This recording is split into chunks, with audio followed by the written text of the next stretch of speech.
Generasi Mandiri balik lagi di Tripod Trust Information Podcast. Tripod Trust Information Podcast. dengan gue Ica. Dan gue Raya. Kali ini kita kedatangan siapa sih Kak Ica? Kali ini kita kedatangan narasumber yang luar biasa karena ini merupakan alumni lulusan S2 dari Universitas Nusa Mandiri Yang sedang berkarir atau sedang bekerja di Komdigi atau Kementerian Komunikasi dan Digital. Iya, dan berkarirnya di bidang widya suara. Nah, pasti teman-teman ini pasti bingung dong apa itu widya suara. Langsung aja kita sambut Kak Bella. Hai Bella. Halo, Generasi Mandiri. Oke. Langsung aja kali ya. Boleh, nggak usah basa-basi karena Generasi Mandiri mungkin penasaran nih gitu, Betul. pengen cepet-cepet, takutnya kita di skip terus Iya, ya bagian kitanya. Betul. Oke, mungkin pertanyaan pertama Kak. Oke, pertanyaan pertama, ceritain singkat perjalanan karir kakak selama dari kuliah atau mungkin mau langsung berkarir di Komdigi, boleh diceritain kepada Generasi Mandiri? Oke. Secara singkat tapi kayaknya agak panjang. Gak apa-apa, kita senang banget nih. Oke, jadi teman-teman, pertama karir itu sebetulnya saya dari lulus SMK. Kalau teman-teman. Jadi saya tuh dulu kuliah sambil bekerja, teman-teman. Makanya kemarin tuh ambil D3 dulu, sebenarnya gitu. Nah, ambil D3 dulu, terus kerja. Nah, kerjanya di mana? Saya sempat kerja di pabrik gitu ya. Iya. Tapi di office-nya gitu, sebagai desain developer. Nah, desain developer itu bukan desain developer untuk ini ya, desain untuk aplikasi ya, tapi lebih ke desain kemasan, packaging tuh, teman-teman. Jadi kayak kemasan-kemasan, nah sebelum dicetak tuh, nah saya ngedevelop desainnya, seperti itu. Lalu setelah karir dari situ, saya berkarir di IT, di Marta Tilaar. Kalian tahu pasti Marta Tilaar kan? Nah, di situ saya udah spesifik tuh, lebih ke IT-nya sebagai supervisor. Nah dari situ, alhamdulillah dapat kesempatan menjadi ASN di Kementerian Komdigi. Wow, tepuk tangan dulu dong. Next langsung ya. Next Kak. Oke. Tadi kakak udah nyeritain perjalanan karir kakak dari SMK, D3 sampai S1, ke S2 sampai sekarang. Komdigi. Iya gitu. betul. Nah kira-kira Kak apa sih yang bikin kakak konsisten dari perjalanan pendidikan hingga sampai di karir yang sekarang? Konsisten di bidang IT. Iya, lebih tepatnya ke bidang IT ya. Nah sebenarnya tadi balik lagi, saya sempat nyeritain setelah lulus SMK saya udah kerja tuh sambil kuliah juga. Nah sebenarnya waktu SMK saya itu ambil jurusan multimedia. Di situ saya sempat kayak udah berpikir kayaknya passion saya tuh di bidang IT deh gitu, IT dan media. Nah setelah itu kan saya kuliah sambil kerja tuh ya teman-teman.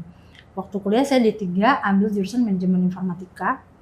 Nah di situ saya kuliah lah ya seperti biasa, beberapa mata kuliah kayak programming, logika dan lain algoritma gitu ya.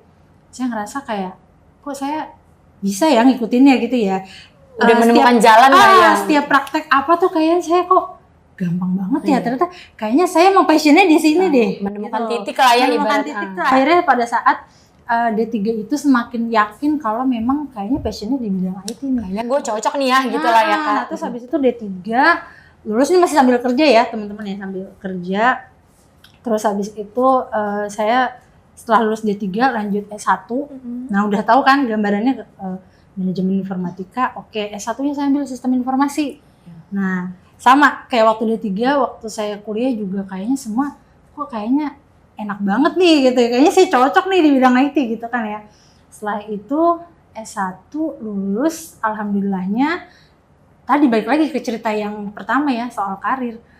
Alhamdulillahnya waktu saya lulus S1 di sistem informasi itu saya mendapatkan pekerjaan di bidang IT spesifik sebagai supervisor EDP. Kalau teman-teman penasaran EDP itu apa sih? Electronic Data Processing atau istilah lainnya itu IT, departemen IT. Cuman ini istilahnya departemen EDP gitu. Nah pada saat S1 sistem informasi saya kerja jadi supervisor itu. Nah udah spesifik kan kerjaannya udah nyambung nih, kerjaannya udah di IT sebagai lulusan IT kayak gitu. Nah semakin tertantang gitu loh teman-teman. Nggak tahu kenapa ya, saya tuh waktu kuliah, waktu kerja aja itu kan udah lulus nih S1. Kayak ngerasa kalau kerja aja tuh nggak cukup. kayak saya tuh selalu butuh inputan gitu. Ah, iya. Pengennya belajar terus. Berarti suka emang passionnya belajar ini ya. Belajar terus kayaknya udah nggak perlu diragukan lagi mau kemana gitu kan. Makanya langsung kepikiran, oke, mau lanjut S2. S2-nya IT lagi. Terus ada niat mau lanjut S3 mana ya kira-kira? Nah, itu sebenarnya mungkin kalau dulu waktu ditanya waktu belum nikah dan belum punya anak mau kepikiran jawabannya sih, S3 gitu. Terus sekarang karena masih punya berubah lagi. bocil gitu ya, masih punya toddler, kayaknya oke, mau S3 tapi kayaknya nanti dulu. Nanti. Gitu. Makanya udah udah riset udah kayak ngeset dari semenjak lulus SMK tuh udah kayaknya emang jalurnya IT gitu. Sampai sekarang ya alhamdulillah. Tadi kan kita ngebahas tentang bidang kakak di Komdigi Widya Suara. Nah, untuk generasi mandiri yang kurang tahu atau belum tahu, Widya Suara itu adalah pengajar untuk para ASN. Nah, yang aku mau tanyain, selama kakak jadi Widya Suara itu tanggung jawab apa dan apa sih pekerjaan lebih dalamnya, lebih spesifiknya? Oke, Widya Suara. Oke, ini banyak orang awam tuh belum tahu Iya. Widya Suara. Jujur aja ya teman-teman, waktu saya daftar CPNS saya sendiri tuh nggak tahu Widya Suara itu apa. Hanya bermodalkan tekad lah ya. Benar. Waktu itu ini balik lagi ke karir nggak apa-apa Iya, ya. nggak apa-apa kita. Jadi waktu saya ngelamar CPNS gitu ya, tes CPNS, saya cuma cari aja S2 ilmu komputer gitu ya pendidikannya. Muncullah ada 2 option, dosen dan Widya Suara sebagai PNS gitu ya. Nah, saya lebih memilih Widya Suara pada saat itu gitu pertimbangannya karena kayaknya lebih luas nih lingkupnya, maksudnya bukan di kampus aja gitu. Akhirnya saya baru dari situ saya baru cari tahu Widya Suara itu apa. Ternyata Widya Suara itu teman-teman adalah pengajar bagi para ASN. Jadi kalau misalnya ASN tuh sedang melakukan pendidikan, pelatihan, nah mereka ini diajar oleh Widya Suara tersebut. Jadi bedanya kalau di kampus kan ada dosen gitu ya.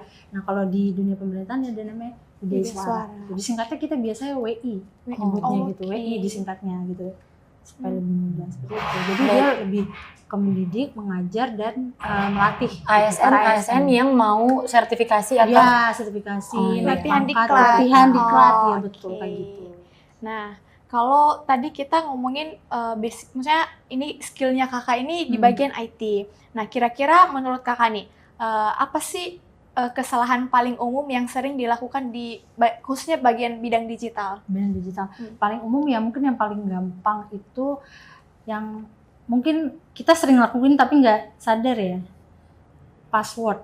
Kita tuh sering, sebenarnya kan harusnya kita tuh rutin ya ganti password itu minimal 3 bulan sampai 6 bulan sekali ganti password gitu. Nah mungkin kalau sampai sekarang kita masih pakai passwordnya mungkin di situ aja atau terus mungkin template passwordnya sama untuk yang semua gampang akun ketebak gitu. Iya kayak gitu. Itu yang paling sering terjadi itu satu itu. Terus kedua adalah mungkin kalau misalnya kayak kita nih sering memakai drive gitu ya, itu lupa tuh untuk mengaktifkan restrict gitu ya. Oh iya. Jadi dibatasi aja siapa aja yang akses gitu. Mungkin kita selama ini cuman nge-share linknya, share gitu ya. Betul. Siapa saja yang bisa melihat, Iya, bisa betul. akses linknya.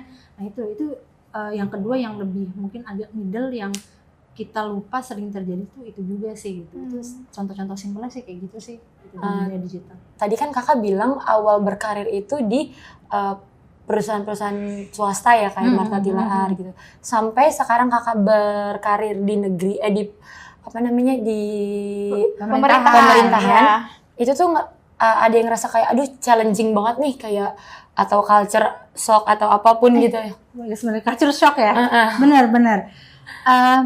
Beda banget benar culture shock dibilang. Jadi waktu ini cerita ya. Boleh, waktu boleh, pertama kali saya masuk nih udah kita kan pengenalan kayak biasa lah orientasi pengenalan lingkungan kantor gitu dah.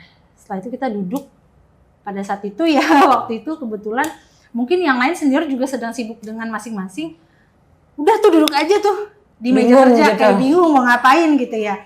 Tiba-tiba beberapa hari kemudian saya diajak rapat dan di rapat itu saya langsung ditunjuk untuk Bella kamu komunikasi ya sama kampus Tsinghua University.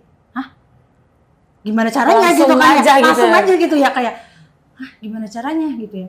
Itu sebenarnya culture shock banget karena kita nggak bener-bener yang 100% didampingi kayak ini cara Benar-benar kerjanya diayomi, begini, nggak iya. terlalu diayomi. Jadi sebenarnya tantangannya lebih kayak gimana caranya kita tuh aktif, inisiatif gitu ya terhadap pekerjaan yang dikasih ke kita lebih banyak. Tanpa awalnya tuh diajarin gitu loh, ditatah gitu loh, dititah betul, gitu. Betul, dari situ saya langsung ngerunut gitu ya. Oh, apa sih yang harus saya lakuin? Oh ya, saya tanya nih ke senior yang sebelumnya yang terakhir menghubungi kampus itu siapa.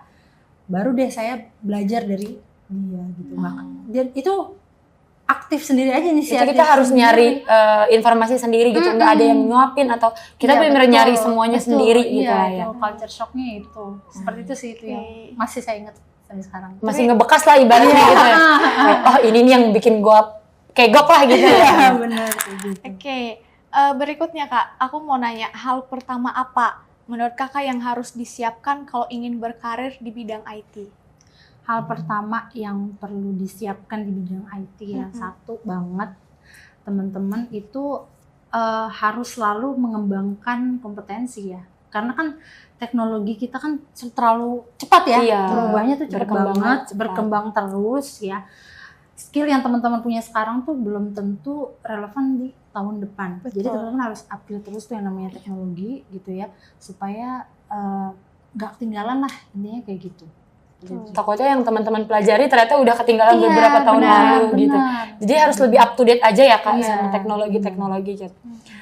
Kita kan tadi udah ngobrol panjang lebar Iya. udah dari kakak karir kakak, dari Betul. masa SMK sampai kuliah kakak. Boleh nggak sih kakak kasih closing statement atau pesan-pesan untuk generasi mandiri yang ada di rumah nih yang kayak masih bingung nyari jalannya mau kemana, terus aduh Tertarik sama IT tapi nggak tahu gimana. harus mulai dari apa, Betul. harus kayak gimana gitu. Betul. Oke. Mulai dari mana gitu ya. Oke. Teman-teman yang pertama ya, jangan lupa semangat, itu udah yang paling umum ya. Teman-teman semangat gitu ya untuk terus belajar, gali ilmu, gali potensi teman-teman, apa sih passionnya gitu ya, ke arah mana. Lalu teman-teman yang kedua adalah teman-teman yakin sama diri teman-teman sendiri gitu ya. Mungkin secara soft skill teman-teman tuh harus cepat beradaptasi ya, kayak tadi balik lagi tuh harus selalu update sama teknologi karena terus berkembang seperti itu. Terus selanjutnya adalah teman-teman kalau teman-teman saat ini kan teman-teman akan berkuliah nih di Nusa Mandiri atau mungkin nanti ke depan akan kuliah di sini. Teman-teman jangan berkecil hati. Mungkin teman-teman punya teman-teman yang lain gitu ya di sekitar teman-teman yang mungkin kuliahnya di kampus besar gitu ya. Lalu teman-teman berkecil hati nih kayak saya cuma kuliah di swasta nih kayak gitu ya. Itu nggak ngaruh ya teman-teman. Teman-teman mau kuliah di mana aja sebetulnya sama. Yang penting adalah teman-teman yakin sama teman-teman sendiri, yakin potensi, kemampuan teman-teman, terus belajar gitu ya. Buktinya saya lulusan Nusa Mandiri dan saya sekarang berkarir di Kementerian Kominfo gitu ya. Keren banget. Mungkin sekian aja yang bisa kita atau Kak Bella sampaikan. Iya, dari mungkin bisa kita petik lebih simpelnya Iya. itu dari perjalanan karir Kak Bella bagi generasi mandiri yang mau nih kayak wah aku pengen kayak Kak Bella, perjalanan karirnya dan kesukaan dia di bidang IT itu berjalan Iya. dengan mulus. Mungkin bisa dicontoh Kak Bella gitu. Betul. lah ya. Dari semua yang diceritakan Kak Bella mungkin bisa diambil kesimpulan dan hal-hal baiknya yang bisa memotivasi diri kita sendiri. Itu aja ya Kak Raya? Iya, mungkin sampai sini aja kali ya. Next kita akan berbincang-bincang lagi dengan Mungkin, Kak Bella. Kak Bella akan datang ke sini part 2, 3 atau bahkan sampai Iya. seterusnya ya. Kalau udah S3. Iya, betul. Oke. Dengan membawakan pengalaman-pengalaman baru tentunya ya. Oke. Mungkin sekian dari kami berdua. Kami ucapkan mohon maaf jika ada salah kata atau salah perbuatan kita selama podcast berlangsung. Dan sampai jumpa di podcast berikutnya. Bye. Tripod Trust Information Podcast.